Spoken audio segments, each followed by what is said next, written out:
नमस्कार, मैं राहुल कुमार। आप देख रहे हैं हल्ला बोल टीवी। मेरे साथ मौजूद हैं विधान परिषद के एमएलसी समीर कुमार सिंह साहब। आपका बहुत स्वागत है सर।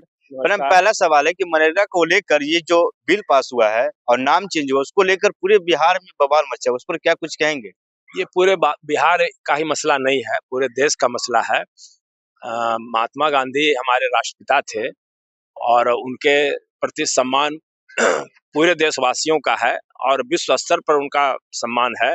और उनका नाम एक महत्वपूर्ण योजना से हटाया जाना, जो योजना गरीबों के हित के लिए कांग्रेस ने दिया था कि कम से कम 100 दिनों के रोजगार की गारंटी हम देंगे, और उस योजना के में नाम हटा देना तो निश्चित रूप से देश के जनता की भावनाओं के साथ खिलवाड़ है। तो इसीलिए हम लोग देश की जनता की भावनाओं से जुड़ करके इसके खिलाफ आंदोलन करेंगे और इसको वापस फिर से महात्मा गांधी का नाम जोड़ा जाए और 100 दिन की गारंटी दी जाए। इसके लिए हम लोग आंदोलन करेंगे। और आज बैठक सदाकत आश्रम में आयोजित की गई थी, जिसमें विचार किया गया और 10 जनवरी से लेकर 25 फरवरी तक के कार्यक्रम की रूपरेखा तय की गई। इस बीच में हम लोग जिला स्तर पर प्रेस कॉन्फ्रेंस करेंगे, धरना देंगे, उपवास करेंगे, पंचायत स्तर पर भी प्रभात फेरी करेंगे और इस आंदोलन को मजबूत बनाने का हर संभव उपाय करेंगे। जनता की सर भागीदारी इसमें मिलेगी? निश्चित रूप से महात्मा गांधी का सवाल है। महात्मा गांधी हमारे आदर्श थे। हमारे महात्मा गांधी के नेतृत्व में ही आज हम आजाद भारत में बैठे हुए हैं। इसलिए महात्मा गांधी के बारे में कोई साधारण बात यह है, अच्छी बात है। अगर ऐसा सरकार ने किया है तो उनको वापस लेना पड़ेगा। कई ऐसे कानून हैं जिनको वापस लेना पड़ा है जनता के दबाव में, और हमको लगता है कि जनता इस चीज को बर्दाश्त नहीं करेगी। सर, विधान परिषद के हारने के बाद, इतनी भारी करारी हार के बाद फिर से कांग्रेस ये जो अभियान चला रही है मनरेगा को लेकर, तो क्या सफलता पूर्वक ये बिल वापस लिया जाएगा?